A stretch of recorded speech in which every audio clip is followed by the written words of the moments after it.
people think of human trafficking, they think of something happening half a world away. And in reality, it's right here in our own backyards, big cities, small towns across America.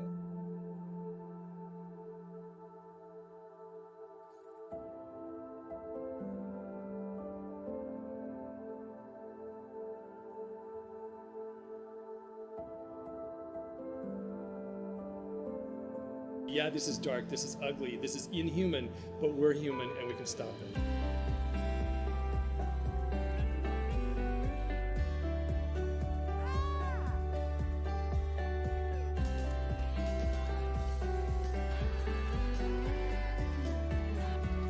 Thank you for the donation. Thank you. It's rocking a 400 point right now.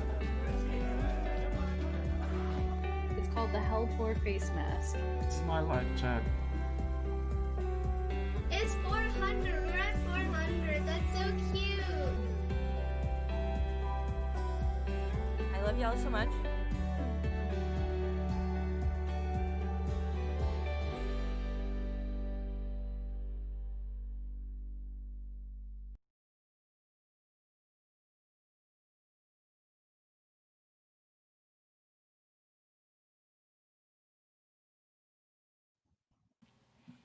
Hello. Welcome to our Thursday. Thank you, TSB, for your sub tonight. I believe this is your 3-month streak. Thank you so much. We are here tonight with JaimeeJohnson and, of course, Patrick, from the founder of See Indit. Patrick, how are you? What are we expecting from See Indit? Thank you so much, Wei. It's so great to be back, and thank you everyone for joining us. Things are really getting down to the wire. We are getting everything put in place. Everything is falling into its proper order for See It Ended to launch on November 17th to the 22nd. It's going to be an amazing collection of film, music, dance, authorities, experts, survivors that are really going to put kind of a face and put depth to an understanding of human trafficking. This year, we're really doing a focus on foster care. So there's going to be a lot of information about why foster care is this pipeline to human trafficking. But there's going to be so much information with incredible people that are coming on board, working in labor trafficking. It's really important. I think one reason I'm so excited about having Jaimee here tonight is that we all intersect with human trafficking in one way or another. We're all intersecting with this issue and with people who are being exploited through the things that we buy, through pornography, through a nudge, wink, wink, boys being boys. I mean, there's so many ways that we're intersecting with this issue and playing into the normalization of exploiting other human beings. And so we really need to kind of look at how we can change that, how each one of us can start to remove ourselves from contributing, even unbeknownst to ourselves, that we're in some way contributing to other people being enslaved and harmed. And so that's why this show is so important. And I think you can get a lot of insight from people who have been there. And Jaimee is a perfect example. I mean, this is someone who had experience of being trafficked for 7 years. Her experiences are incredibly raw. And instead, I mean, I know survivors who pulled away once they got free of that exploitation. They basically just tried to get on with their lives, and more power to them. For anyone who can recover and come back from what they've been through and make sense of their lives again, is a powerful and a wonderful thing. But for people like Jaimee, who have taken their experience and then turned it into something to really benefit, not just other survivors, not just other vulnerable people, but to really impact society, is so incredibly important. She's really stepped up. She's a mother. She's a speaker. She's an advocate. She's a first responder, a consultant, social media marketer, entrepreneur, and activist. And she founded Sisters of the Street. She runs an organization called Sisters of the Street, which is having an incredible impact on people who are currently being exploited and coming out of the life. So I really hope everyone can really welcome her and learn a lot from her story. One thing that really touched me from your website, Jaimee, is you said she believes that the mutual respect and understanding for all individuals surviving this industry we can begin to heal as a society and put an end to sex trafficking in all its forms. And I think for me, ever since I learned about this, putting an end to sex trafficking is something that I'm really absolutely committed to. And and I just love that, you know, that we really need to have this understanding of what people have gone through and are going through if we're going to see this end. So welcome, Jaimee. Thank you. I'm excited to be here. It's been a long time coming, so I'm happy to be able to hop on here and spend the evening with you guys. Oh, it's so great. So why don't you just start to introduce a little bit more of your background? I mean, we saw the list of accolades and accomplishments and all of the things that you're doing, but kind of like, you know, where did you come from? What kind of really is the foundation of your life? Which, side note, is still super weird when people read off your bio, because it's like, wait, I do all that? And so it's like humbling, but it's also like, oh. So thank you for that. And thanks again for you guys for having me. A little bit about my background. Kind of, I mean, where I come from. I don't, like to get too deep into childhood or anything like that, but I did have a childhood and an adolescence that had a lot of vulnerabilities in it. I didn't know that they were vulnerabilities, obviously, when they were becoming them. But when I look through my timeline of just my life, I'm 32.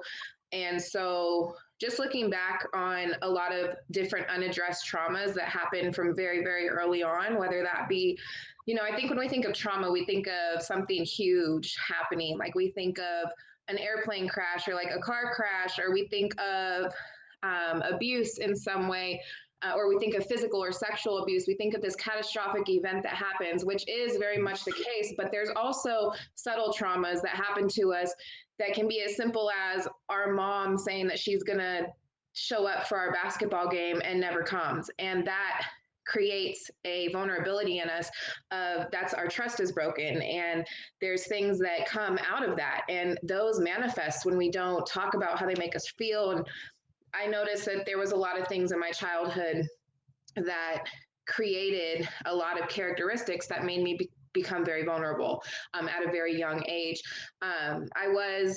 I am in that percentage statistic of women that have been exploited that were also molested as children. I was molested when I was 6 by outside of a family member, my mom's ex-boyfriend.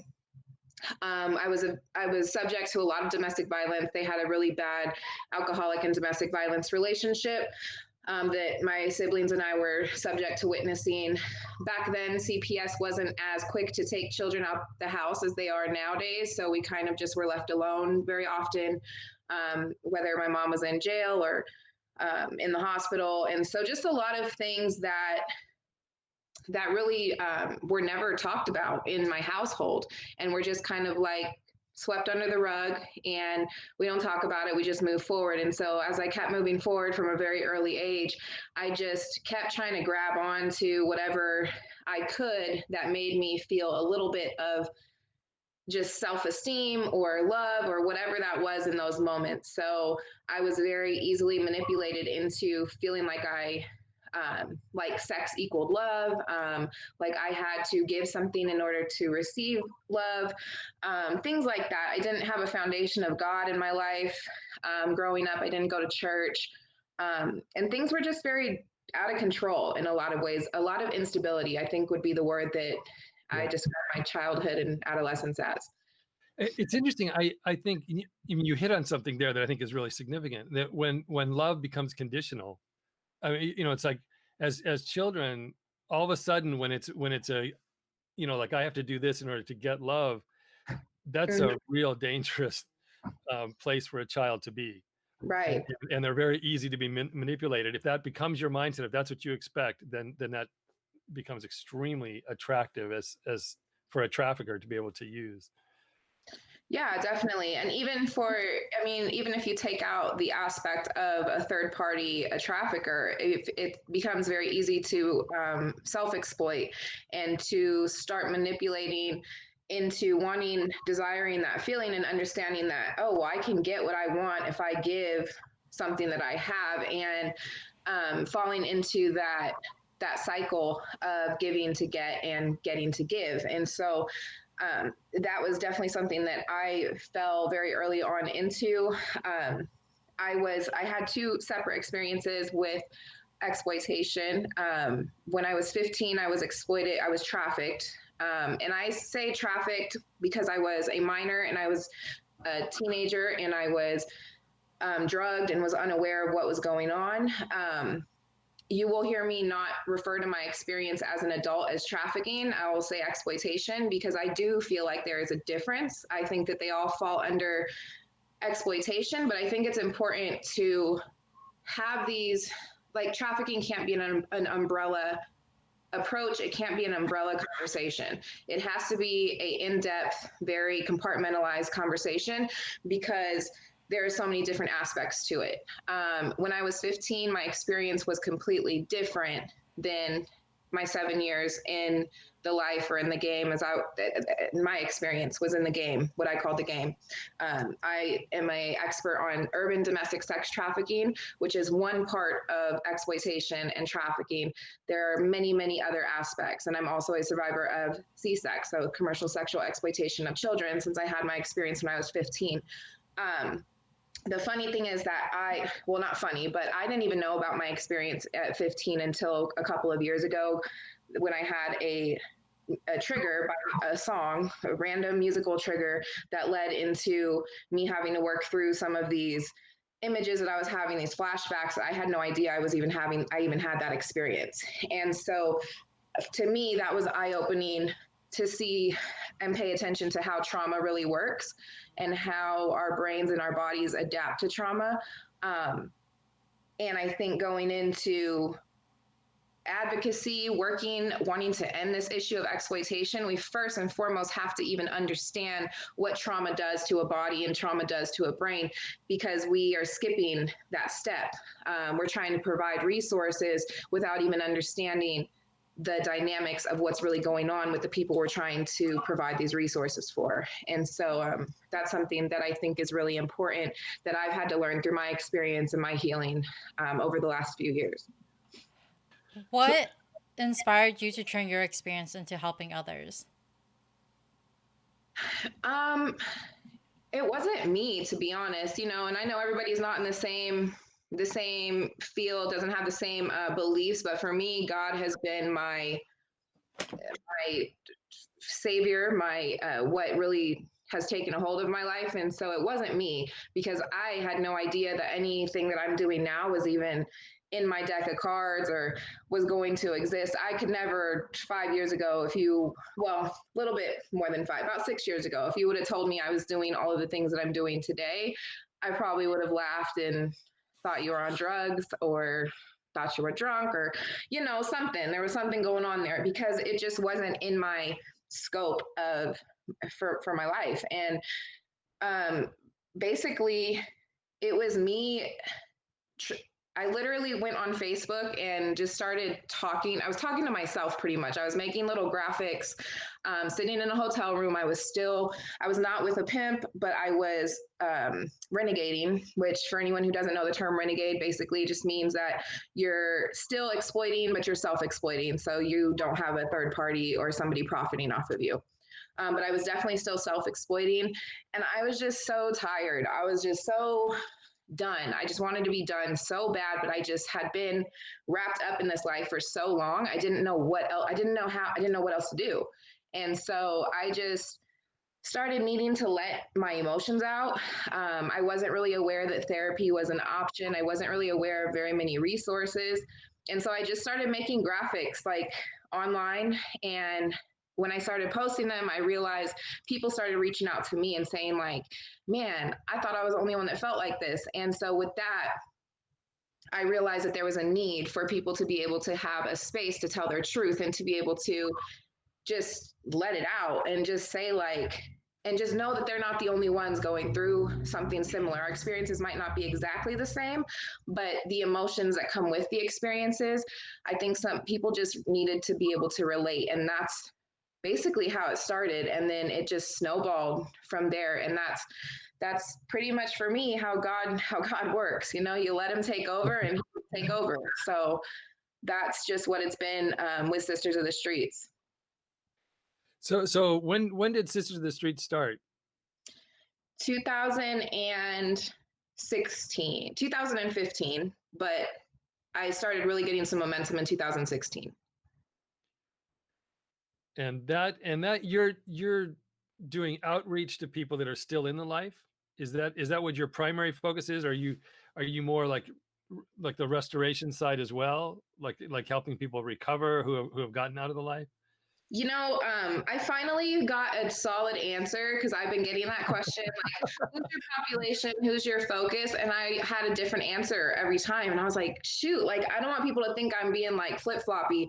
So what I've realized is that my organization is a gap-filling organization. We don't limit who we can support. We don't limit to males or females or youth or adults. Thankfully, we have been blessed to be able to provide services to whoever around the country. We can provide services to foreign survivors. We don't limit. We can service LGBTQ. We can service people that are considering themselves sex workers, which I say that term because it's not a term that I agree with, but there are people that do identify with that. So if you're actively currently still being exploited, if you're actively choosing to do sex work as your job, we support you through what you need. If you've been out for 10 years, we support you. If you've been out for a minute, we support you. And so we really just try to be a gap-filling organization that you don't have to check all those boxes to be able to get the support that you need. Because if you need help, you need help. Yeah. So what kind of support do you provide? So right now, our main, I've tried to narrow it down to our main services. I'm like squirrel, like, oh, this is a need, like, let's do this. And oh, this is a need, let's do this. But I have honed it down to our number one service, definitely, and requested service is going to be our emergency and gap funding. We have two components to emergency and gap funding. So there's the emergency aspect, which is a little bit more of the obvious things that service providers are able to provide: shelter, basic needs, shelter, clothing, food, transportation for immediate safety, as well as if maybe you've been out of the life for a while and maybe your ex-abuser ends up finding you, you need to relocate, you need to do things like that. We also are able to support with that kind of emergency need. Emergency, we also fall under, we even help people with bail money that got arrested because they attacked their abuser and got put in jail, and they shouldn't have been in jail. And so we're able to provide bail money, stuff like that. The other aspect of that is going to be the gap funding, which is what we're unique for. We try to support anything that's going to prevent regressive crisis. So regressive crisis would be anything financially that's going to put somebody back in the state of mind that they have to be in survival mode. So whether that be somebody's been out of the lifestyle for 10 years and maybe they have a random PTSD attack that puts them out of work. They can't go to work for 2 weeks. Well, now their rent is affected. Now their bills are affected. And now that 10 years of progress, their automatic thinking pattern is going to go right back to, I know how to get some quick money. And so if I can come in and try to fill that gap of like, okay, you need $500 for rent, let me give that to you and also partner with me to create a success plan for yourself. Let's get you in some trauma therapy. Let's get you connected to a support group. Have a success plan to prevent that need from being another need the next month and the next month and the next month. We try to cover utility bills, just anything that is going to put that person back in that mindset of, I got to go get some money really quick, which is going to throw them right back into square one. So we try to do that. And for anyone who follows me on Facebook, that is what we are always asking for money for, is those emergency and gap needs. And what we ask for on Facebook is a third of what we are providing. What we ask for on Facebook is when we just don't have any money left, or we don't have any further connections to be able to support that survivor, or lived experience expert, which is a term I'm more comfortable with, but the audience is probably more familiar with the term survivor. Outside of our emergency and gap financial services, we also do street outreach. It's called the Purse Project, as well as now partnered with a monthly care package. So because of COVID, it's been a little bit limited to be able to go out on the streets. And normally we go out on the streets with nice purses full of like makeup, hygiene items, etc., feminine wipes, condoms, chapstick, sunscreen, whatever it is that you might need while you're out on the tracks or the areas where people are being exploited for prostitution. And we just hang with the girls and like just have community, like give them a 5-minute break to be able to be like, yeah, like my day has sucked today. I had a good day, and just get them out of that moment for a minute to be able to rehumanize themselves. With that, we've transferred over to monthly care packages, which I'm really excited about. We're starting this month. And so basically what we're going to be doing is putting together donated beauty items, hygiene items, things like that. And we're going to ship them out to the survivors that sign up to get those packages. That way, for those that are in isolation, COVID has made it an extremely difficult time for everyone, especially those with trauma and mental health and addiction issues. And so we want to be able to reach survivors in their home and be able to let them know, like, hey, we're still here. We're still here to create community with you. We love you. You're valuable. Here's some free stuff to enjoy while you're stuck at home, and pamper yourself and do some self-care. And so we are doing those things at the moment, as well as providing virtual support for survivors. We have a virtual Facebook group that has been going for about 2 years now, that has grown greatly, that connects survivors all throughout the country to be able to come and talk on Facebook in the setting of a private, setting, as well as a virtual support group via Zoom that is private and exclusive to survivors of exploitation every Friday night. So we have that for people to look forward to, where we hold each other accountable and are able to set goals, encourage self-care, see what everybody needs to be okay for the week. And so those are our main services at the moment, through organizational wise. And I also have my aspect that I do personally. I do community trainings. I have about 8 trainings that I've created that I offer to different entities in the community that people can sign up for. They range from speaking to youth all the way up to law enforcement, doctors, lawyers, whoever needs it and wants it and desires it. And then we are also starting January, we are launching bi-monthly survivor-led skill courses. So survivors that have skills that they want to teach other survivors, but some people don't want to let them come teach because they don't have certain letters behind their name. They didn't graduate college, they didn't graduate high school. So I want to give them a platform with the funding I just received. Yay, like that's exciting.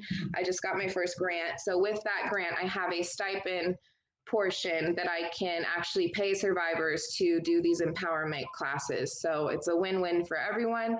We will also have volunteers who are not survivors, but have skills that they can teach for job empowerment. So if you're great at Microsoft Office, you can come teach a virtual class to the survivors that sign up. And now survivors have that skill as well as something to add to their resume. We do a lot more too, but that's the gist of what we're providing in the moment. Those things, I was just talking to someone today about that, like the importance of being able to get a decent job, and for so many people, they've been out of school, they haven't been working in a place that's giving them the skill set they need to have a decent job. And so people don't realize just how important that is, that someone can come in and train them in Excel and things that are going to be a skill set that they can use to get a decent job. Oh my gosh, Excel will be the death of me. I hate that thing. That drives me nuts. And I always get to the very end of what I need to do, and I click something wrong, and then everything changes, and I'm just like, you know what? Forget it. I'm out of here. Not doing it. But yeah, those skills are definitely needed, and like I said, that is a huge part of the solution is self-sufficiency. And it's like this double-edged sword, right? Like people are like, yeah, like let's get everyone out of trafficking. Let's stop trafficking. Yay, anti-trafficking. But then what are we having people come to? What are we offering more than just a share on Facebook or an article that we're seeing that we're like, oh, look at traffickers put in jail. Where's the rehabilitation for the traffickers? Where is the rehabilitation for the buyers? Where is the opportunity for the survivors to do anything different? You can say all day, like, I want to end this. This issue is horrible. Like, we shouldn't be doing this to people. But then you want to turn somebody away because they don't have a high school diploma or they don't qualify for the job that you're offering. So we have to find a balance of where we're going to create opportunity in the areas that we're trying to tell people to get away from. We can't tell someone to leave their normal and their livelihood if we don't have anything tangible to offer them to be able to survive. Yeah. I gave a talk once with a woman who was a survivor, and she was saying that was like this nag, this pull on her head. You know, she'd gotten out of the life. She was so glad to be out of the life, but she would go to work and make $100 a day. And in her mind, it's like, I can make $1,000 a day.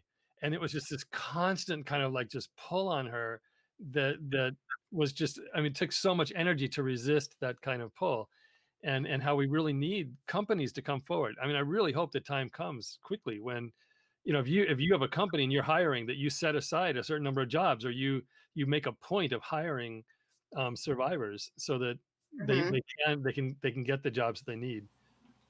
Yeah, it's a necessity, and there's so much more to the solution than throwing people in programs and calling it a day, washing your hands, going back to your life. There are so many different aspects of it.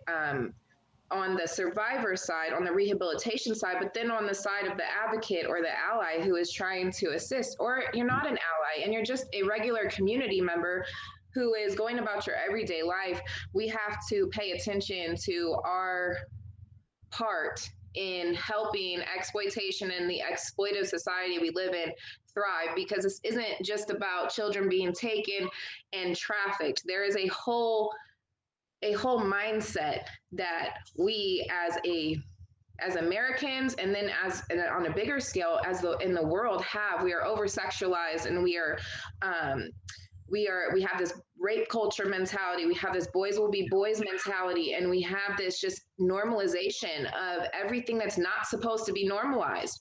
And we're not even thinking that we're a part of the problem. But until we can identify where our part in the problem is, we can never be a part of the solution. And right.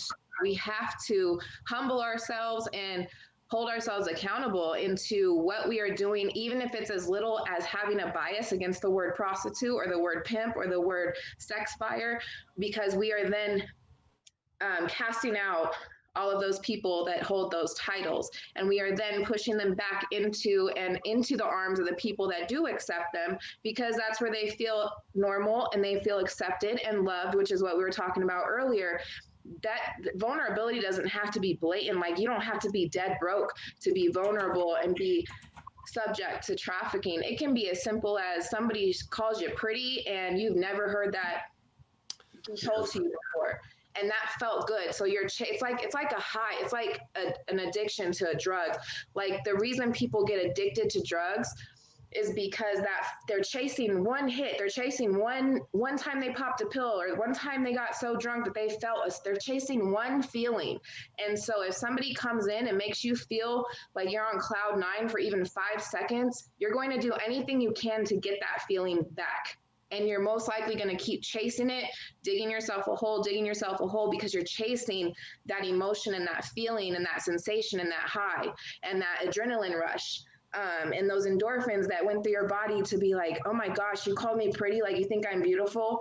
And so we as a society have to do better. Like, even with our children, you have to tell your son and your daughter that they're valuable. You have to tell your nieces and nephews that they're loved and that they're beautiful and they're smart and their beauty is outside of just how they look, that they are children of God, that they are more than anything that any likes on Instagram. We have to do that. We have to do that part, because we are sending them out into a world that is going to take advantage of when we don't do those things.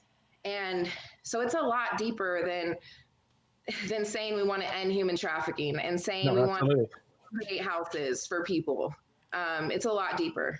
Yeah, I think that for me, that was the lane that I kind of chose was prevention, and then like looking at going upstream. So how are vulnerabilities being created in the home, and how can we disrupt that? So one of the things that I did, I mean, I had a lot of conversations that led me to this conclusion, but that fathers are really a critical missing link, and that fathers who undervalue their fatherhood, fathers who don't realize the significant role that they play in creating vulnerability or a sense of entitlement. I think to me, this is one of the alarming things. It's just that boys are coming out of our homes with a sense of entitlement to their pleasure at the expense of another human being. And so if we can educate fathers, if we can educate guys who are not yet fathers, but so they really understand their responsibility. When you're in that home, you represent something much bigger than yourself, and it's going to have a ripple effect through your kids for generations even. So we need to go back up and look at those those vulnerabilities, and you hit it kind of the nail on the head with that. I mean, it's not the big glamorous thing of rescues, and we have 1,000 rescues, and so many people thrive on that.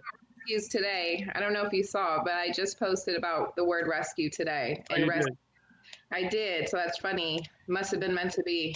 Yeah, well, it's always made me nervous, like just the people that thrive on the concept of rescuing, whereas it's that dragging a girl out from under the bed kind of taken idea, where what really needs to be done. I mean, you see a kid who needs something, you respond to them. You see. I remember I talked to the guy who founded the Make-A-Wish Foundation, Frank, and he was, his mother just basically abandoned him with this guy who ran a diner on the way to the Grand Canyon in Arizona, and his story is amazing. But this guy really raised him with this idea, you see a need, you respond to the need. You don't just walk past it. You don't let somebody else do it. I mean, if you see a need, then you respond to it. And that kind of became the reason he started Make-A-Wish Foundation. But there was this hole not being met, and I think for working with men and working with fathers, it's like there's so many kids growing up without a dad, and somebody who can step in and be a father figure is so important. Yeah, it is. And I think just the structure of going deeper than just even the fathers being absent, but the structures in which what's creating the fact that there's not a lot of fathers in the home, or what's creating the fact that so many children are being raised by grandparents.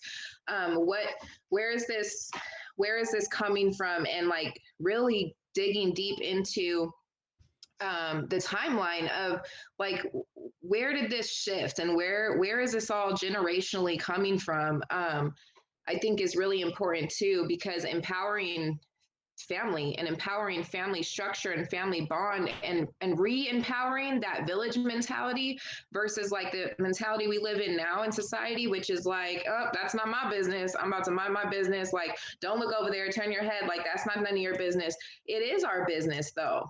Other people are our business. And I did a live on this a couple of years ago, and just because I was so frustrated, and I was just like, I was sitting there watching, I just sat there and watched a lady, she was sitting down with her cup, and she was obviously housing deficient, and she could have been on drugs. I don't really know. That's not my place to judge.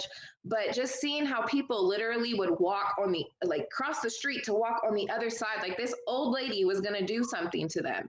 And it just frustrated me and brought tears to my eyes to be like, how do you not care how she got to where she's at? She didn't get like that overnight.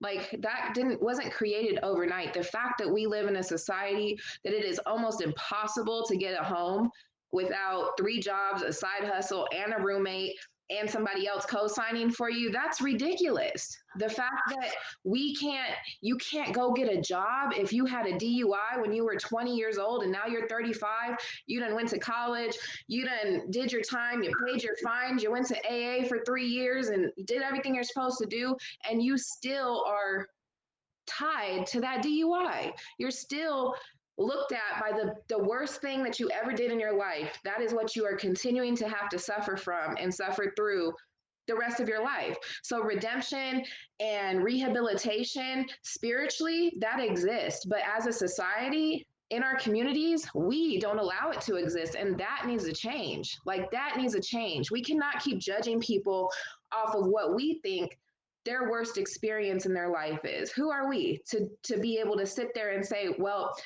my plate's clean because either you don't know what I did, I didn't tell you what I did, but you did something.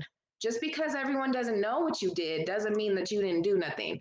But we think that we just have the audacity to sit and try to limit what somebody else is allowed to do, or how they're allowed to heal, or how far they're allowed to go in their life because of decisions they made when they were younger. And that, to me, those are the things that have to change before we can even start talking about solutions to end human trafficking. Like, I almost chuckle every time somebody's like, we're going to end human trafficking in our lifetime. And I'm like, no, we're not, because we're not even paying attention to our part in driving human trafficking. And even if human trafficking ends right now at 7:42 on October 27th, the generational trauma that we have to heal from as a society because of all the exploitation that has already happened is not going to happen in our lifetime. And God works, God can heal anything, but we have to do the work for God to be able to heal things. God can't come down on this earth and change every single person's mindset. We have to do that spiritually and within ourselves. And we are so stubborn. We are such a stubborn society. And we are such a, like, everybody else's sin or everybody else's faults are worse than mine. But I did this, but they did that, so they're worse than me. No, let's just be human. And when we can recognize the similarities in other people's stories. And that's why I'm very passionate about talking about the sex buyer and the person that we label the buyer and the pimp, because when we can find something that we relate to, if I hear that pimp story and he's like, yeah, my mom abandoned me when I was 3, and this is how I got to where I'm at. And I in myself get the chills and start tearing up because I'm like, oh my gosh, like, my mom abandoned me when I was such and such age. I then have connected on a humanity level and stopped looking at that person as whatever their label is and started looking at them as a human. And that is when we can start to heal things. As long as I'm looking at him or her as that person that did that, I will never be able to bond to change my mindset to create a safe environment for them to come in and be successfully healed and redeemed. Yeah. I actually have 2 chat questions I would love to ask you, Jaimee. Okay. The first question is, have you seen an increase in self-exploitation? Oh, yes. Yes. I would say, so when I got into the game, that was 2009. So right when I was getting in, street exploitation was still very big, but it was transferring over to internet. So Craigslist and Backpage and things like that. I was in the middle of that transition. With the internet came a lot of self-exploitation. So the exploitation that I know of shifted. The street exploitation, it shifted because a lot of mostly women realize, like, what do I need to be paying somebody all my money for when I could do this by myself? And that was just the reality. I don't need a pimp. I don't need a trafficker. Granted, I'm speaking on the situations that I experience, which is pimp trafficking, urban trafficking. I can't speak to those that were youth, those that were familiar trafficked, those that were kidnapped. That's not my experience that I'm speaking on. Was that, excuse me, Jaimee, so the people who are self-exploiting, is it because they were trafficked or they had a pimp earlier and then they're saying, wait, I don't need to do this, and then they go renegade? Or is it could have been. I also saw a lot of friends getting friends involved, like, hey girl, like, I got this guy who will pay us $5,000, you just got to come to dinner with us. And then they get enticed because their friend got this name brand purse, got these red bottom heels, got this nice car, whatever. And so that it's a lot of female on female or male on male enticement and recruiting that way. Now, fast forward to COVID, we are a completely internet driven, social media driven society. you can go and create an account in 2 seconds on OnlyFans and make thousands of dollars a month by showing your feet or selling your underwear or whatever it is that you want to do. And so pimps have almost been, unless you've been with that pimp for years before the game and this lifestyle transitioned into what it is now, you probably don't have one, or you probably have a boyfriend or somebody who isn't necessarily a pimp, but is kind of just there doing what you're doing with you. But with OnlyFans and with social media and Instagram and paid accounts, self-exploitation, I think, is at probably the highest that I've ever seen it. It's just too easy. It's too easy. It's too easy. It's in the comfort of your own home. It's safer. Why wouldn't you? If you can't get a job, especially with a pandemic, a global pandemic, and all your friends are creating these OnlyFans accounts, you see them making $10,000 a month, it's hard to say no to that.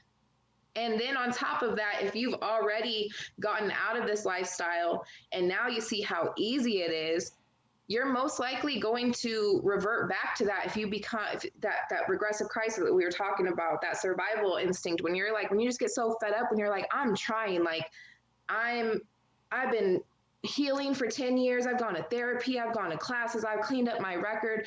I've done all this and I'm still homeless, still struggling, still dealing with my PTSD.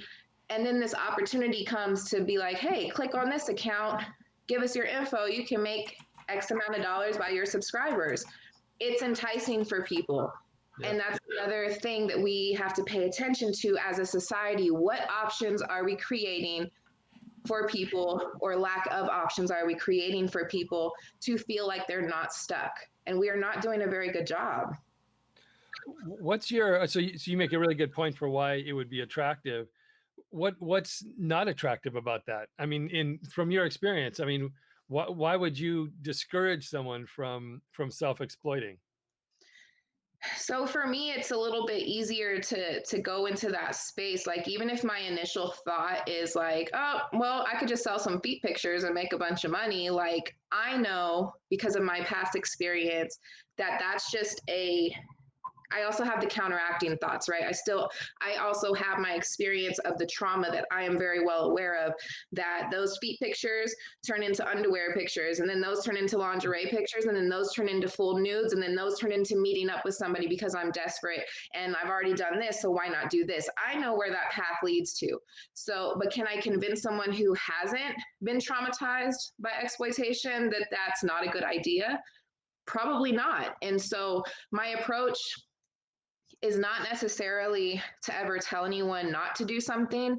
My approach is to not focus on what I don't think they should do or what I think they shouldn't be doing, but focus on trying to empower different decisions through their own realization. Not focusing on, oh, okay, like, girl, don't create that OnlyFans because then this is going to happen. Instead, I try to focus on, oh, can you share that poem with me you wrote last week? Like, I remember you sent me something and it was really good. Like, trying to shift the narrative to remind them in themselves that they can do other things. And then if worst comes to worst, using myself as an example, because I can go and do a speaking engagement and get paid $1,000 to speak for an hour. I had to build myself up to that. But when people's excuse is, but I make $500 an hour, if I can confidently say, I get it, I know, because I used to too, but let me just trust me and let me try to teach you how to use your experience to where you can make $500 to $1,000 without having to go sleep with a stranger, without having to go pretend that you like this person, without having to put yourself in danger. And if I can't say that if I've not done it. And so every single thing that I do is to try to not only advance my own healing, but to have that skill so that I can go and try to teach that to somebody else. Because the only reason a pimp can entice somebody to choose up with him or be with him, if it's not physical force, the coercion happens because he has something better to offer that person.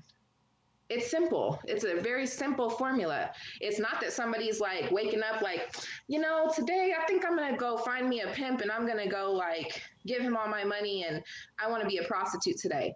It's just that he had something better than whatever was going on in that person's life. And so if I have something tangible that I can teach someone, give them so they can take it with them, that it's not restrictive on if they have a relationship with me or not. This is a skill or skill sets that they have now that they can take wherever they want to go with it. That's something tangible and valuable to give them.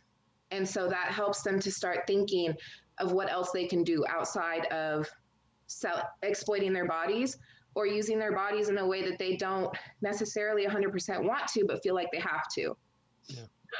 So you hit on the idea of recidivism, which is a big problem, and people getting out of the life and then going back, right? Mm-hmm. So, I mean, a lot of people, I think, just don't grasp that because they think, oh, the person's rescued, the person's saved from this horrible existence, and why would they ever go back? Mm-hmm. So you kind of touched a little bit on that, but I think that's something that is one of those areas that people don't really understand. That the allure or the drawback. Yeah, it's the feeling of security. And to somebody who is on the outside looking in on a situation, it's very easy for us to judge and say like, oh, that situation's horrible. But we don't know what that person in that situation has experienced previously. We don't know what the emotions towards this person's abuser is. We don't know if what that I'm going to use a woman as an example. If that woman came from a foster home that she was constantly being used for her body anyways, being abused sexually all the time, and didn't like any of the people that were doing these things to her, if somebody comes along and she likes them even a little bit, and he's like, well, all you got to do is have sex for money. She's like, well, people have been taking sex from me anyways for free. Right. And I get a relationship with this man, and he promises he's going to protect me.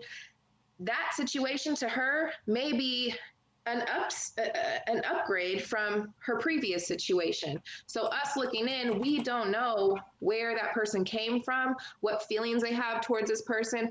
And on top of that, we need to stop paying attention so much to why that person is making that choice. And we need to pay attention to what are we doing to make that person feel like they're not a part of our community, not a part of our society, like they're an outsider.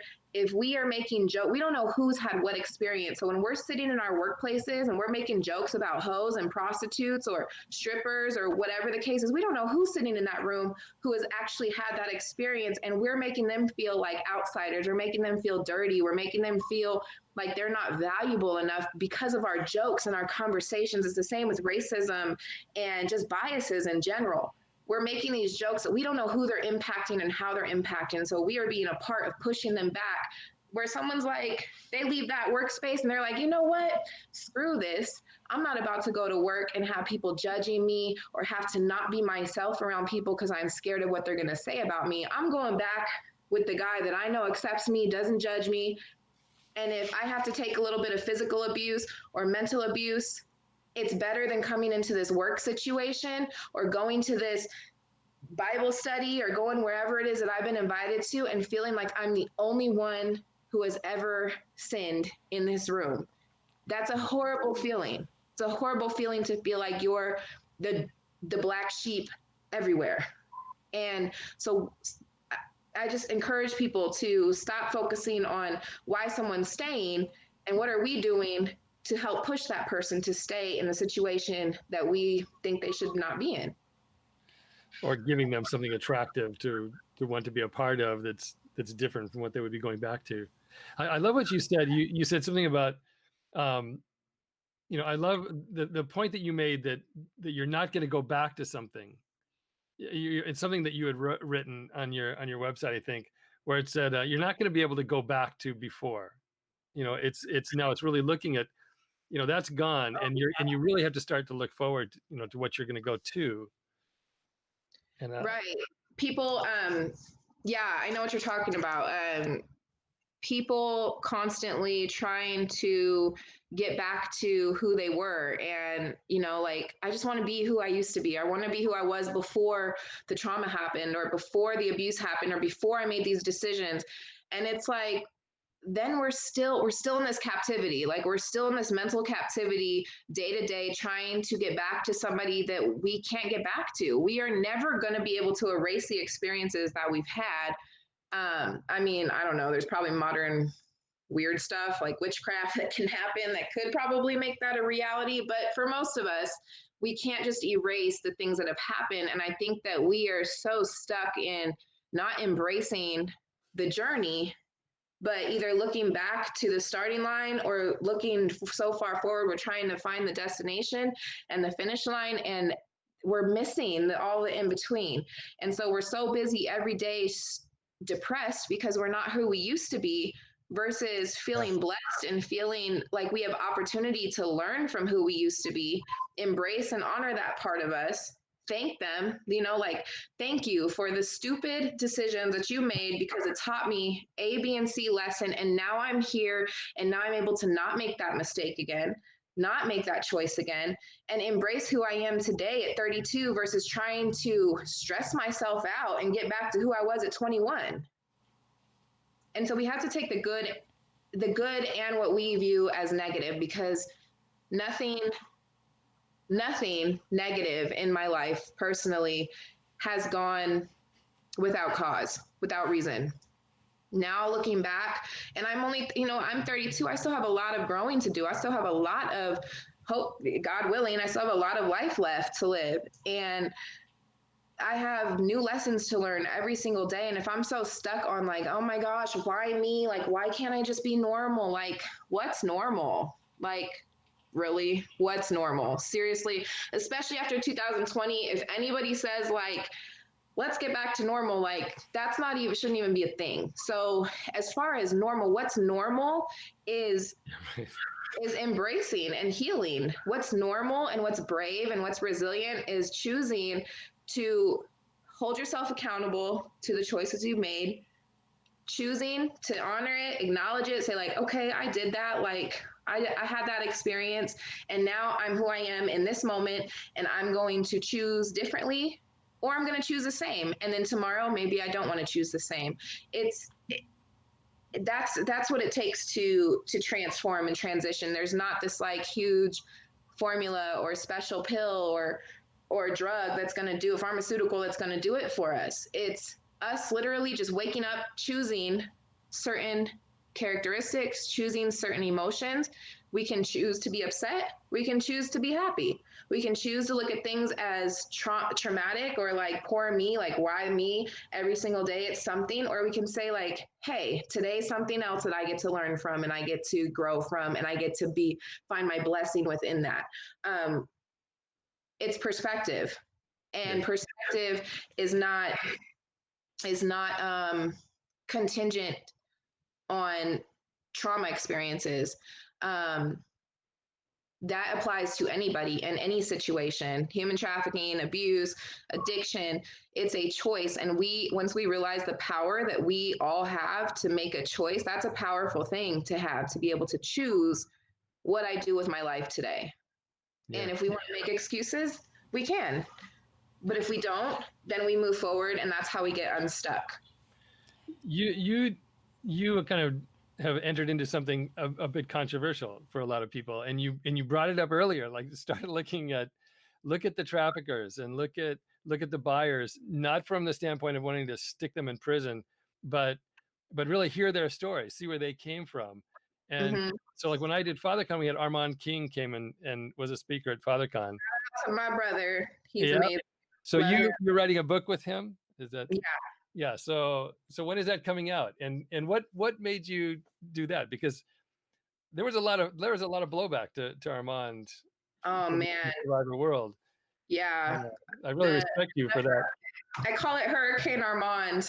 It was like, man, Armand, I've always, so when I met Armand, I actually reached out to Armand. I had they have a series that him and some of his friends do called Take Him to Church. And it was basically them speaking to the youth. And I saw one of his, but it was in like a way of that the youth will understand. It was like in the form of like, almost like a rap video. It was cool. And so I saw it and I was like, they're talking about the game. Like, these guys have all been in the game. Like, I need to reach out to them. And before that, this was 3 years ago, I think. Before that, the initial reason that I started street outreach was I wanted to minister to the women, but the main reason that I started when I dug deeper was to gain some power back from pimps. I wanted to go out on the streets and know that I didn't have to look at the cement. I didn't have to walk on the other side of the street. I wanted to gain my power back. And I felt like facing that head on, some people learn by getting away from the situations that cause them pain. I'm the opposite. I learned from going back to regain my power, creating new memories in those same areas. That's what works for me. And so when I was out there one day, this was, I think when I first started outreach, like my second I think it was my first outreach. There was a guy out there, had my Don't Be Pimp shirt on, and there was a pimp out there, and he was like, "You're not really out the game. Like, what's up?" Like, he was trying to make me, choose up with him and go be with him. And I was like, well, I can't help you in that department, but I could pray for you. Like, do you need some prayer? And he like laughed, and he's like, I walked away. And he was like, you know what? Like, can you come back? He's like, I do need to pray. Like, my mom is sick. My sister's out here in the streets. I don't know where she's at. I don't know if she's safe. And he almost like broke down. And so I was like, yeah, of course. Like, we'll pray. And in that moment, God used that man. I don't know his name. I know what he looks like. God used him to remind me, like, this guy's just human. He's just human. He's a human. He's not some horrible predator. He's not and I'm not saying that sick people don't exist. There are some predatory people that exist in our world, unfortunately. There are some people that have some mental health issues that are dangerous. But majority, in my experience, he wasn't a monster. He was, I don't know his story, but I'm assuming that he was out there. He was my age, probably younger, actually. He was out there trying to just figure it out and survive. He was a young Black man. I'm assuming that he probably comes from an area that doesn't have as many options as maybe, a upper scale white neighborhood does. I'm assuming that he was just trying to figure it out the best that he could. And in that moment, I realized, like, went through my 7 years in that life, and I'm like, did I want anyone to look at me like this? And in that moment, that's when my heart for buyers and not buyers, I'm not gonna lie. My heart for buyers did not change in that moment. That was a different moment. But for pimps, in that moment, I connected with him, and he helped me realize, like, if I'm gonna do advocacy work, I need to make it bigger than just trying to pin a bad guy and a good guy. I need to make this about society and how we can really find some deeply rooted issues to really find some solutions. And so my heart for pimps has been, or people that are labeled pimps, has been since the jump. And when I saw Armand's video, I was like, I got to connect with them. And so I sent him a message. I connected. We connected. Our language it was nice to be able to have verbiage without having to constrict how I was talking. It was nice to have somebody on the male side who could honor my experience, but still share his experience with me, help me open up my eyes to what leads pimps, a lot of pimps that I came across, into this lifestyle, and really made me realize, like, man, the females need solutions, the victims need solutions and resources, but these men have none. Like, they have no resources. They're not even allowed to say that they're hurting, let alone go and say that they need help. And so that bond was just, I was like, I love the work you do. I love you as a person. You're a good person. I appreciate his work ethic. And so when the time came where the anti-trafficking community, and when I say there was pushback, I mean, there was pushback. Like, I pretty much, people tried to blackball me out the community, saying I wasn't for survivors, that I'm not really a survivor, that I can't support pimps. And I said, I don't support pimps. I support men who have fallen into pimping lifestyle. Just like I don't support prostitutes, I support women who got pulled into prostitution. And the fact that I couldn't get people to just understand like how offensive it was. If you were to walk into a room, I asked a bunch of survivors that were basically like, yeah, you're not welcome here anymore. I was like, that's fine. I'm like, but how would you feel if you walked into the room and everyone called you a prostitute or a hoe? That would not be okay. It would not be acceptable because that's not who you are. That's something that happened to you. So why is it okay for you guys to continue to label sex buyers as sex buyers and pimps as pimps and not acknowledge them by their first names or not acknowledge them as the humans that they are? And it created some division, but it also led me more into my truth and what I know my heart is. And my heart is for humans, not for pimps, not for survivors, not for buyers, not for drug addicts, not for homeless people. It's for humans.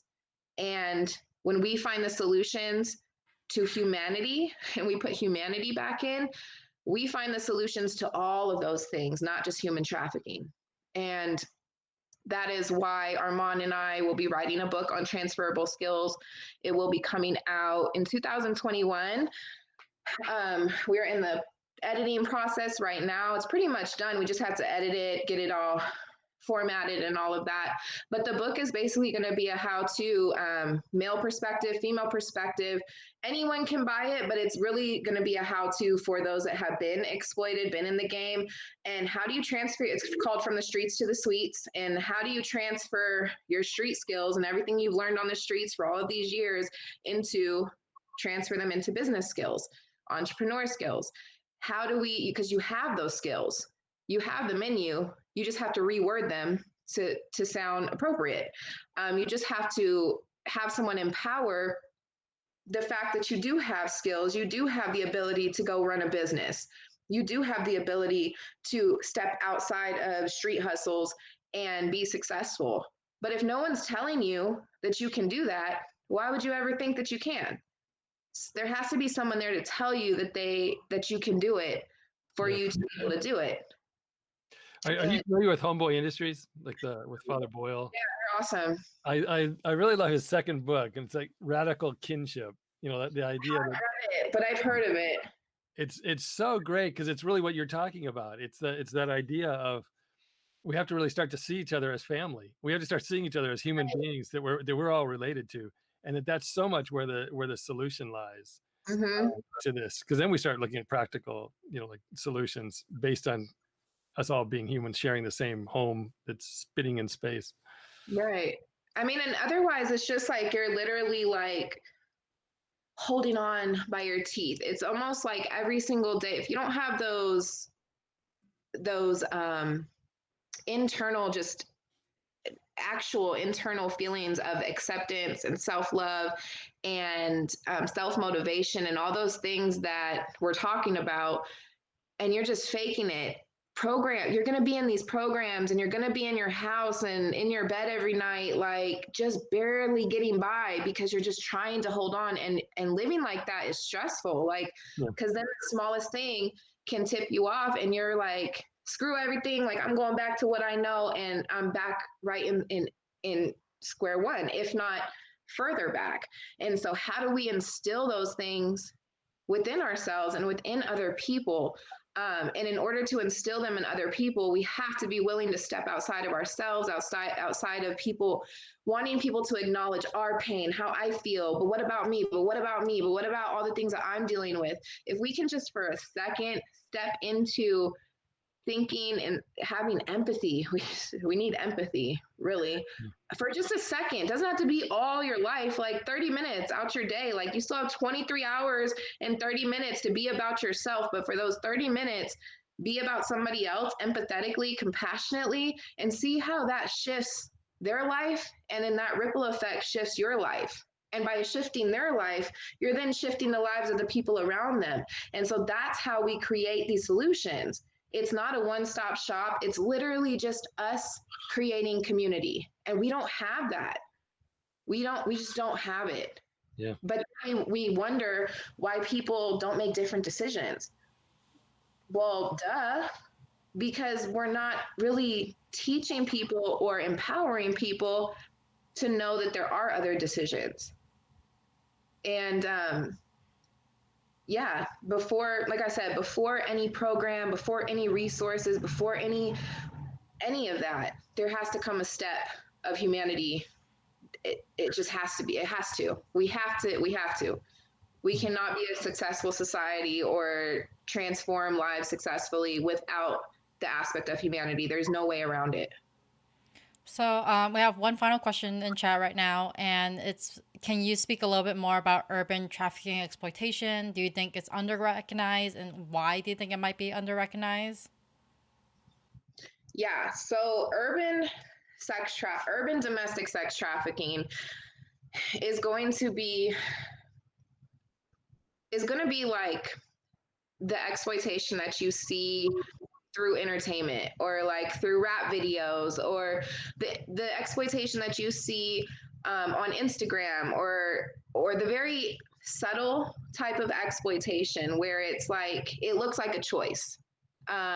It's easy to label something trafficking when somebody is tied up, or somebody is drugged, or somebody is kidnapped, right? Or somebody is a child and they can't consent. Those are very blatant and obvious forms of trafficking. But what does it look like when your grandma was in the life, your mom was in the life, your dad was a pimp? That generational exploitation. What does that look like? Are we the same empathy? Like, do we have the same empathy that we do when we see a child or an article about a child being kidnapped and exploited? We don't. And so urban domestic sex trafficking, I think, is very much overlooked in the way, not that we don't know that it's there, but it's overlooked in the way that it's an issue and that it needs to be addressed in the same way that trafficking needs to be addressed. And it's not to separate the two. It's just that verbiage matters. And when you don't identify with the word human trafficking, I didn't know what human trafficking was. Yeah, right. I didn't like, I could see that sign that they put in the bathroom, like, call the human trafficking hotline if you need help. Well, okay, I don't know what that means, so I'm not going to call them because I was a hoe and I was a prostitute. That's the verbiage that was fed into me. That's the verbiage that I knew. And so human trafficking, like, that sounds like some like crazy stuff. Like, that sounds like somebody took me in a box and sent me overseas, and I don't know. And so verbiage matters.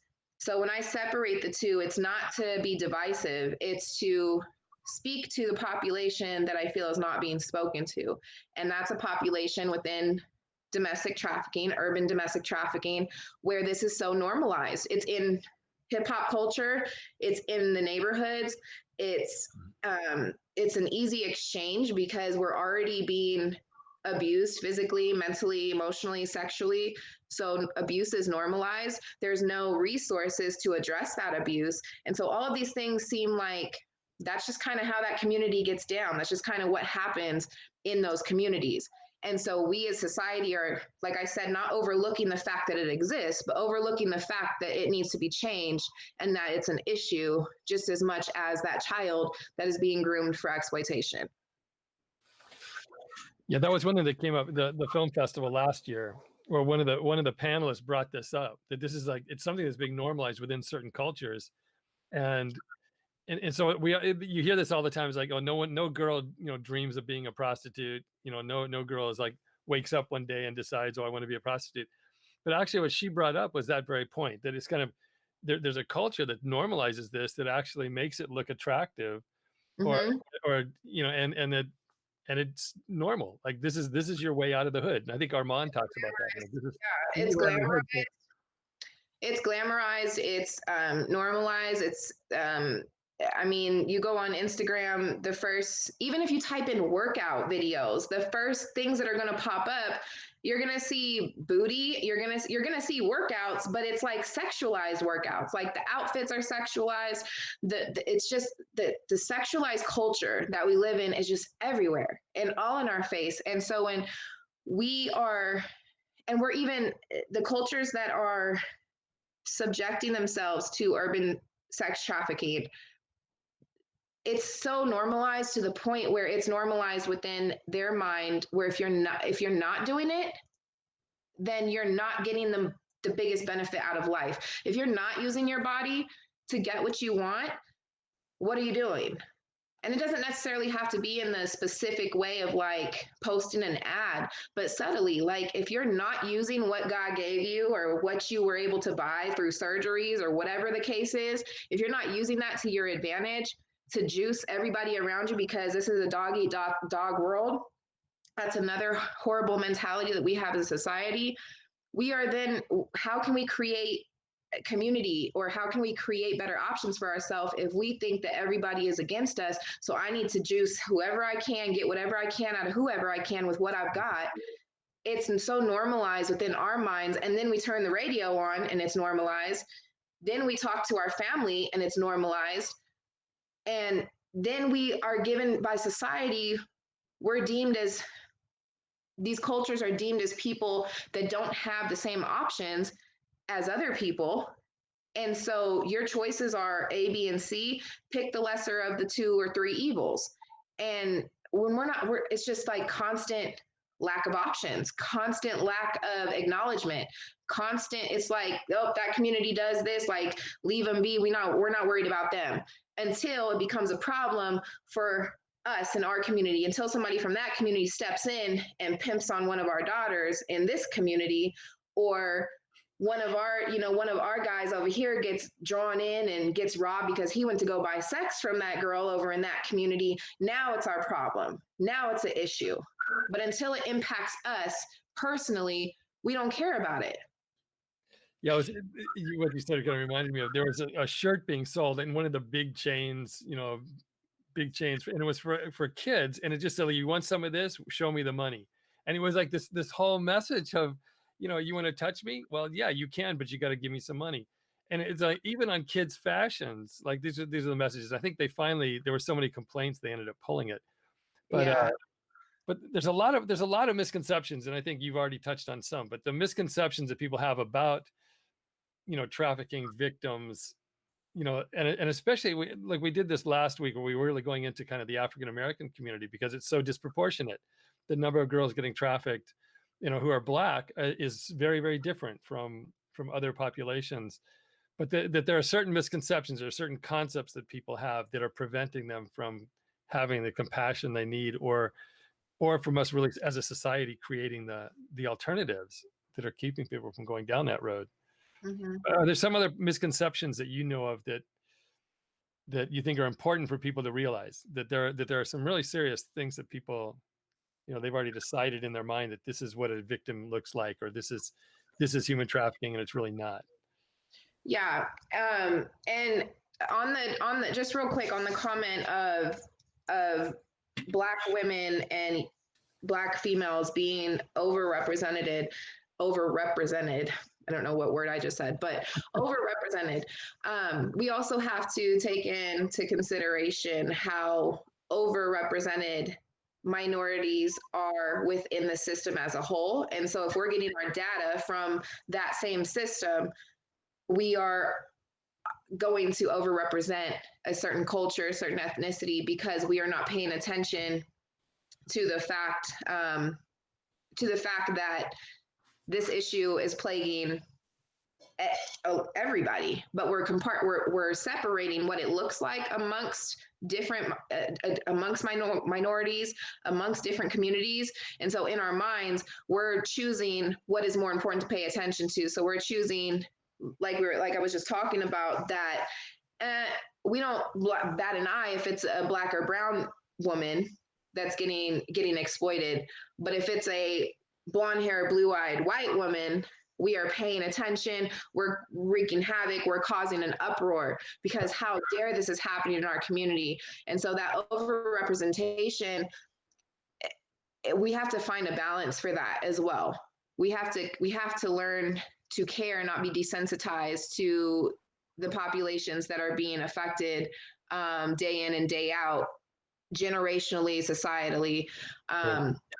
And I think with some of the common misconceptions, or something that I've seen, is just this idea that we can tell what a victim looks like. I think that that's a dangerous conception. I think that as soon as we think that we can identify based off of looks, based off of gender, based off of attitude, based off of culture, I think that's when we start stepping into automatic dangerous territory. And so I think the first misconception that has to go is that perception that we can just magically see somebody's experience by what they look like.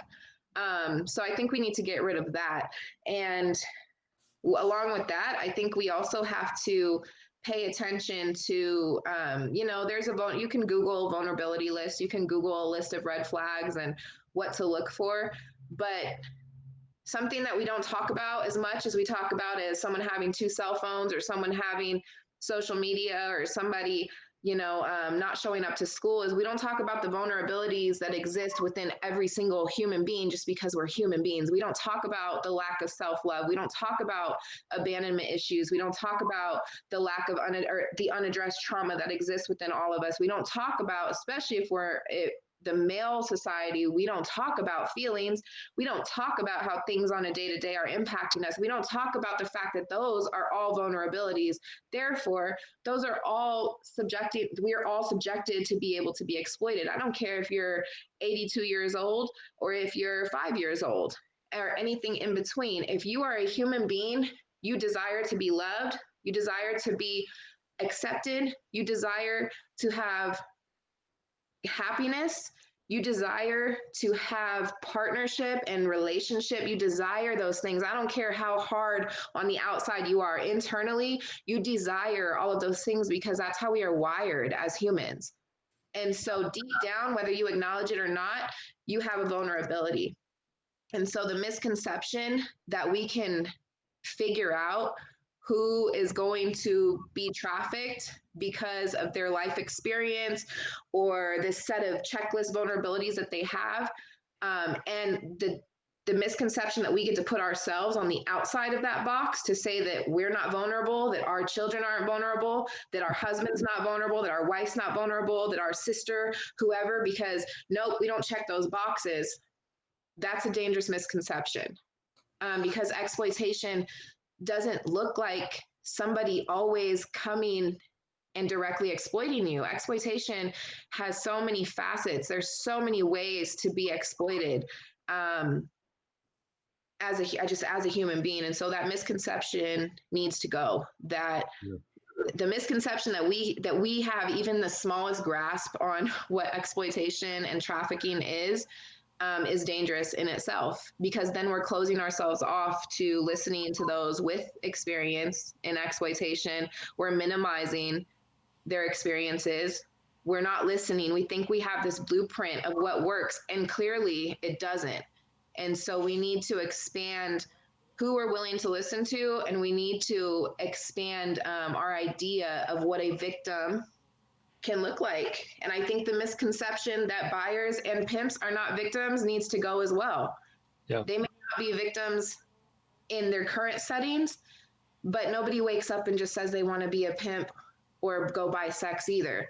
And so the misconception that they're evil and that they are just monsters needs to go, because as long as we're trying to throw all the pimps and buyers in jail, well, pimps, because nobody really even acknowledges the buyers. Nobody even cares for some reason. Like, hey, demand, if you get rid of demand, like there's no supply. So, whatever.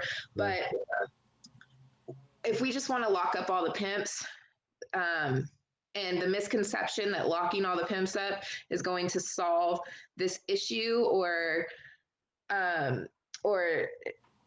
putting them all on an island and like blowing the island up or whatever these are of people, if we think if that misconception continues, that we think by separating what we view as evil and good is going and addressing the evil and just trying to blow it up and get rid of it, that misconception is going to allow trafficking to continue as well, because as one exploiter dies, another is born, or another is being groomed into being an exploiter. So we have to change the rooted societal issues that are creating those people that we view as exploitive, or as monsters, or whatever we want to call them.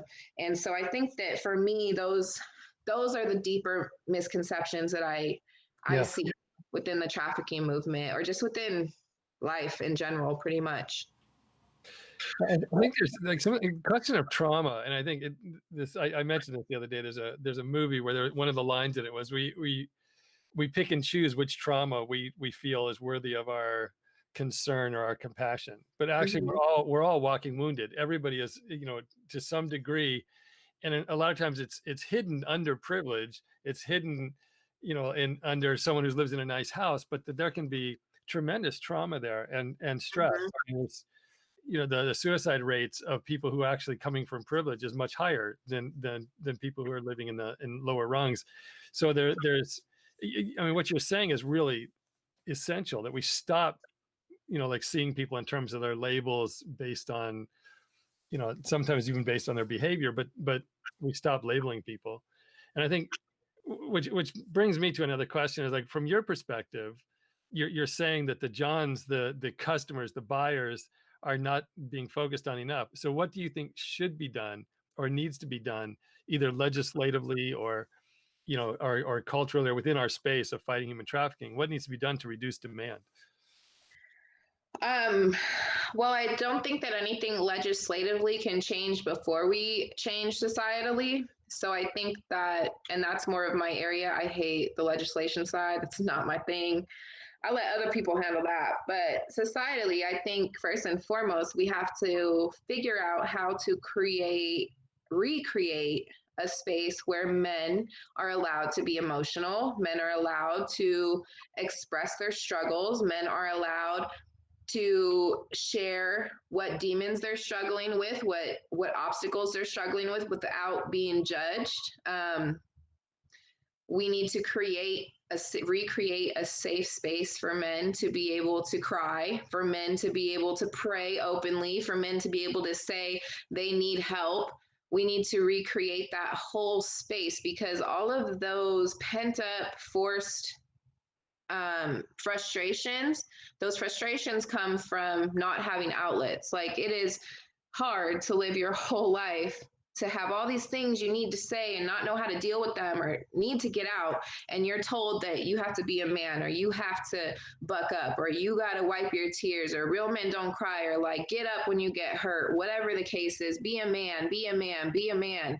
That's constantly being driven. It's no different than us turning on the radio and that normalization of hip hop culture, of pimping and hoeing, of get your money, like sell drugs, do drugs, pop bottles, whatever the case is. That's no different than that wheel streaming in our head. It's a brainwashing tactic, and it's what we have come to. And so men are forced to harbor their feelings, harbor their emotions. And of course it comes out in anger, sexual frustration. It comes out in these ways where then we add in pornography. We live in a pornographic culture. So now we're even more confused, because what's one of the number one search bars or search topics on porn? If it's not teens, it's going to be rape or submission. And so now I'm confused in my mind, because I'm watching this girl get raped on a porn, but porn is acceptable prostitution. So porn is entertainment. So she's really faking. So she really likes what's happening to her. So now when porn's not enough for me, my brain scientifically, neurologically is going to want to act out what it is that I'm seeing. And because this entertainment that I watch constantly, who knows how long, because it's so socially acceptable, and because women and men love doing porn, because porn is not exploitive and they choose to be there, and we want, and you want to be there, because that's what porn tells us. That's what the culture tells us. So now when the screen's not enough, what am I going to do? I'm going to go out and I'm going to act out what it is I'm seeing in the movies. No different than a child goes and mimics what he watches or she watches on YouTube, or mimics what they see. Our brains are sponges. And so am I going to do that act with my wife? No, because I love my wife and I appreciate my wife, and I don't want my wife to think I'm this and that. But who can I do this on that society is not going to care about? Oh, because society doesn't deem prostitutes as real people and they're dispensable and disposable. I'm going to go hire a prostitute because society's told me that prostitutes choose prostitution and she wants to be there. And as long as I pay her, I get to do whatever I want to her. So let me go act out my fantasies that I can't express to anybody else because they might think I'm weird. And I'm going to go do that on this prostitute. And so it's a cycle. There's a cycle of continual violence because one, society has told us that prostitutes are not people. They're not women. They're not men. They're just things, objects. And then porn has put into me that people enjoy harm. People enjoy submission. People enjoy, which I'm not judging anybody's sexual preferences, but people enjoy rape. There's literally rape videos where the woman is getting raped, but she's enjoying it because it's entertainment. And so how is my brain supposed to know any different? How? It's a horribly twisted normalization that we live in, and it's all intersected and it's all connected. And men need therapy. Men need support. We all need therapy. Our therapists need therapists and they need therapists, and like we all need therapy. And it's not about somebody being able to give us the answers. It's the fact that we need a space to be able to come and say how we feel emotionally without somebody judging us, without somebody trying to give us solutions, but allowing us the space to figure out our own solutions. And men don't have that. Men don't have a space, a support group that they can go to unless you're going to NA or AA. By that time, you've already developed the issues that you're trying to cover. Where's the prevention part in men? That's how we get rid of the demand. Legislation doesn't matter if the men running legislation are all going to the strip club and watching porn after they sign the bills.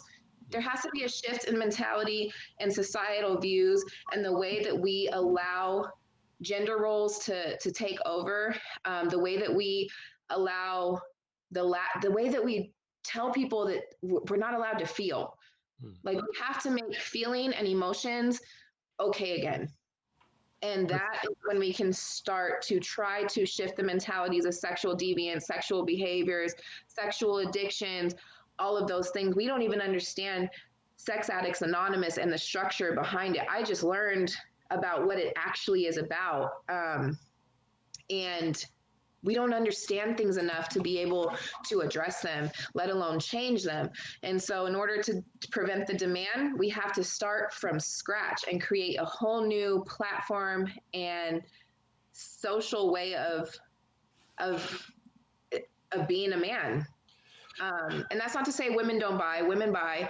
I'm just speaking for the majority are males that are purchasing. And so that shift has to come in the males, and men need to step up, and men need to be present in the households. Men need to bring back chivalry, not to the point where like we got to go Dutch on, or like you got to pay for everything and you got to take care of it. But like men need to bring back gentlemen, and men need to be responsible and become the protectors of all women, not just women that they think are deserving. And vice versa. Women need to become protectors of men and not create that space where men are only good enough for their money, or what kind of car they drive, or how good their sex is, or how much stuff they can buy them. We have to just completely dismantle ourselves as a society and start from scratch, because we're super far gone and super far lost. So we need to just reset, Control Alt Delete, and like start over. I think I don't quite see things that pessimistically, but I think that's where I go back to the fathers as being so important, because of a father is going to shape how his son feels about his emotions and his tears. And if we start to educate fathers before they can become fathers, or people who are in a position of father figures, then they can set that atmosphere in the home for their sons that gives them a safe place to cry or to deal with their emotions. But also they can see the father being protective and being, not just the family ATM machine, but really someone who's providing more. And that to me just seems really so critical as reducing the demand that we really need that. Yeah, definitely. There's a lot of aspects to it all. Sure. And it can be really, really overwhelming to try to figure out or listen to people like me rant on and on about all different aspects that need to be changed. But really, I encourage people to not look at it in the macro of it all and look at how we can do it in the micro and just our individual lives, because there is such thing as a ripple impact. Like, I don't have to be some savior to the whole world. God has blessed me with the opportunity to empower other people, and that's great.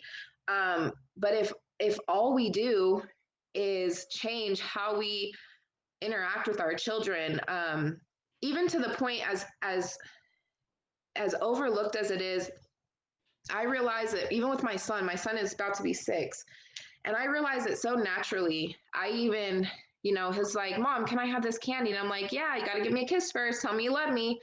I had to catch myself at his young age to realize, like, no, I can't do that, because I'm teaching him that he can get what he wants if he tells me he loves me or he gives me a kiss. And it was so innocent on my end, but it made me break down in that moment when I realized it, because I was just like, oh my gosh, like, how we're all such a intricate part of other people's pain and of all these things that are so plaguing society.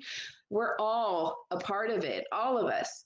And even with those small little subtle things that we're teaching our children, those things matter. When I tell my children I'm going to do something and I don't, I'm breaking their trust. And that is creating this horrible vulnerability, even if it's something so innocent, like, oh, we'll go to Walmart tomorrow. And I'm like, oh, but we're busy. That's teaching them that they can't count on me. That's teaching them little by little that my word doesn't mean anything, that I'm going to they always have to be be bracing for impact, to the point where they have to be let down and disappointed. And we are all, like I said, such an intricate part of the problem, but that means we're also such an intricate part of the solution. And we don't have to know anything about trafficking to know how to be human. And if we don't know how to be human, then we need to learn. And it's our responsibility to learn and unlearn everything that made us cold to the world, and to the rest of the life that we do have on this earth, to warm ourselves up a little bit and to throw a little bit of our ability at the time that we do have, throw a little bit of humanity into the world. Because if we each do that, that's change. If I do that in my life to one person, that person does it to one person, that person does it to 2 people, so on and so forth. I am creating change. I don't have to go and open a home and house thousands of survivors or go rescue anyone. I can be an intricate part of change by just being home and changing and having the bravery to address my own traumas and address my own healing. And by healing myself, I'm healing the world. I have a Yep. question about does trafficking look different in different areas with like different populations? I think so. I mean, there's many different types of trafficking. I think the list is like at 27 different forms of sex trafficking. Or that, no, I don't think that includes labor trafficking. So yeah, there's different areas. In the more urban areas, you're probably going to see more pimp controlled, that urban domestic sex trafficking. In suburbs, you're probably going to see more familial trafficking. In casino or like Vegas, areas like Vegas or Atlanta, you're probably going to see more like freelance or casino or agency type of trafficking. Overseas, you're going to probably see a whole different type of trafficking that's going to involve children being literally sold from their families or taken from their families, or enticed because they're going to be into a better life, et cetera, et cetera. There's areas that are very highly populated with only strip clubs. Like, you go to Texas and you don't go on the internet in Texas. You'll definitely go to jail. So you go to the strip clubs or you go to the spas. And so it really just depends on the demand side. Whatever the demand is going to be what the supplier supplies. And so you go with what is demanded for. There's going to be some areas that are lower budget areas, hood areas are going to be more street prostitution. It really just depends on, as well as transitions with the times. It's a lot harder to go out and make the money you need to make on the streets, walking all day, versus going to a casino or going on the internet nowadays. So it just looks different in every area. Yeah. Well, I mean, you just mentioned about the macro and the micro, and I think, kind of in closing, I think you are so good at making the micro something that people can relate to and respond to. I mean, we all need, I mean, peace begins within each and every one of us. So there's that kind of sense of responsibility that really is essential. But as far as dealing with human trafficking, are there specific asks that you have? Are there things that you would want to bring to people's attention for how they can help you, do the work that you do? I need all the money. No, I'm just kidding. I mean, we do need money. We just got our first grant, like I said, which I'm super blessed by, but it is restrictive to services in San Diego. So we are constantly looking for, we are going to start pushing our monthly subscription donors, where you can sign up to donate 25 bucks a month, 50 bucks a month, 100 bucks a month, whatever you sign up for. There's a package that goes along with that. That's fun to, be able to sign up for, because all those add up. $25 from 25 people adds up every month, and I can cover a lot of emergency needs with those commitments. So we always need monetary donations. Outside of monetary, with our care packages right now, if you or anyone listening has a small business that you support or that you run, as far as like jewelry, makeup, if you knit, if you make things, whatever it is, we are looking for people to donate, hopefully on a monthly basis, but if not, annually, 6 months, whatever the case is, to where we can promote their business for them, to say, hey, thank you to this business for donating these care packages.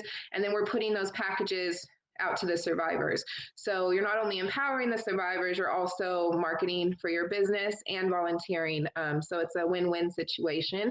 So if anybody wants to donate items from their business or get involved, get your community involved, I can partner with you to create kind of like a care package drive. So for example, you go to your space of work and you're like, hey, everybody bring their 5 favorite items by December 1st. And we're going to put them all together, send them to Sisters of the Streets, and she's going to disperse them for the holidays to survivors. So those are other ways that you can get involved. And then you can book a training, get educated through lived experience experts. You can go on my website and pick one of the trainings that you would like, if any of them speak to you, for you or your community, schools, youth, anybody. And if nothing that I have available suits you or your needs, connect with me so that I can connect you with the other amazing lived experience experts that I know who can get you some really great trainings.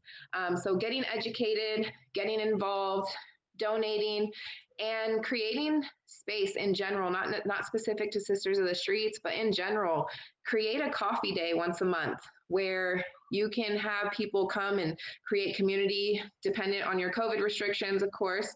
But if you're able to, everyone mask up and come have coffee once a month to just have face-to-face interaction. And you're helping people heal. It doesn't have to be specific to trafficking, but you're giving people suicide rates, domestic violence rates, abuse, and relapses are at an all-time high right now.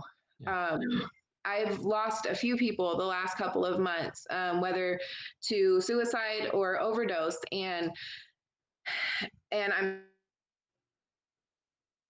seeing a lot of struggling with staying sober right now. And if you can be, again, an intricate part of the solution, it doesn't have to be specific. You don't have to say like, hey, if you've had human trafficking experience, come have coffee. You just create coffee and community. And with that, you're helping people heal by letting them just have that space to come to and have some human interaction. So getting involved, donating, and engaging those around you to do some type of drive or hygiene item collection is some ways that you can really help us. And also go to our website, sistersofthestreets.org, and subscribe so you can receive our newsletters every month and see how to get involved. Yeah, I would want to say too. I mean, really encourage you to kind of watch out when Jaimee posts a particular need too, because there are people who are just looking for something. You know, they want to do something, they just don't know what to do, and here comes a specific need. Someone needs housing. Someone needs, you know, something specific. So if you follow Jaimee on Facebook or her through her website, respond to those things. Those things really make a huge difference in a person's life. They do. We have a specific group too. If anybody's interested, call Sisters of the Streets. I don't even know what the name of it is, to be honest. It's specific to the needs. So everyone has given permission for me to add them. It's very specific. The only thing that's posted in there is the specific needs that you're talking about for those survivors. So it's a place where you don't have to try to search any posts. It's just I post it. Once the need is met, I take it down. But if anyone's interested in getting directly involved monetarily, or that they think they have a big enough network to where like, oh, hey, I know someone who would donate to that. Like, you know, $180, $200, sometimes it's $1,000 for rent or whatever the case is. Seems like a lot at one time, but if I have 3,000 friends on my Facebook, if everybody donates $1, like I can cover a lot of needs with that. That's not even a cup of coffee. You can't even get a cup of coffee for $1 anymore. So we have to think of it again in that micro manner of like, man, I can't, $180, I can't do that. No, but I could do $5, and that helps. And so I appreciate you saying that, because we are very unique in the way that we do. You will see us asking for specific needs very often, because we are getting about 5 to 7 requests every day or every other day. And I'm broke. I can't pay for it out of pocket. So, but if you guys go and book trainings, then I won't be broke. And then you're helping, and it's helping everyone, you know? So there's always ways to get involved. And if anybody needs any more suggestions or resource lists of places that you have opportunity to get involved with, I do have those available in Google Documents and stuff that I can send over. So just let me know any way I can be of help. Thank you so much for the offer. Yeah. We can definitely add it to our Discord. We have a whole forum where we chat off stream. So if you guys haven't followed us, we do have a Twitter for See It End It. We have Instagram. We have Facebook. We do have a Discord for anyone that's a part of the stream right now that want to join the Discord. We do provide all the links to anything we talk about on stream in the Discord itself. What a wonderful Tuesday. Thank you, Jaimee, for answering all the questions we have. It was such a informative night. We are looking forward to, you know, spreading the word about your organization and how we can help you in the future. Thank you. I talk a lot, so y'all can't have me on here asking.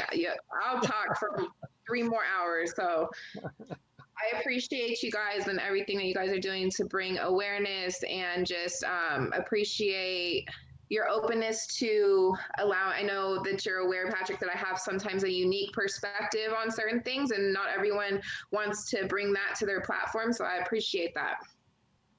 No, really, I'm so deeply grateful to you, and to finally have a chance to really, you know, flesh out a lot of these things, because it's really important. I think we do need all the different voices. You know, there's just one voice, and not just one solution for this. And I think you hit on so many critical key points. So Awesome. I really appreciate you a lot. Thank you. I appreciate you guys.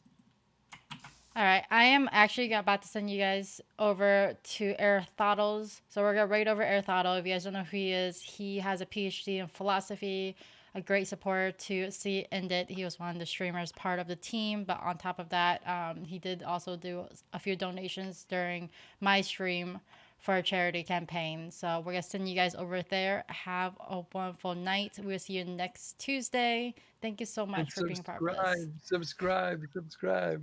Have a good night. Good night, everyone. Thank you so much. See you next week.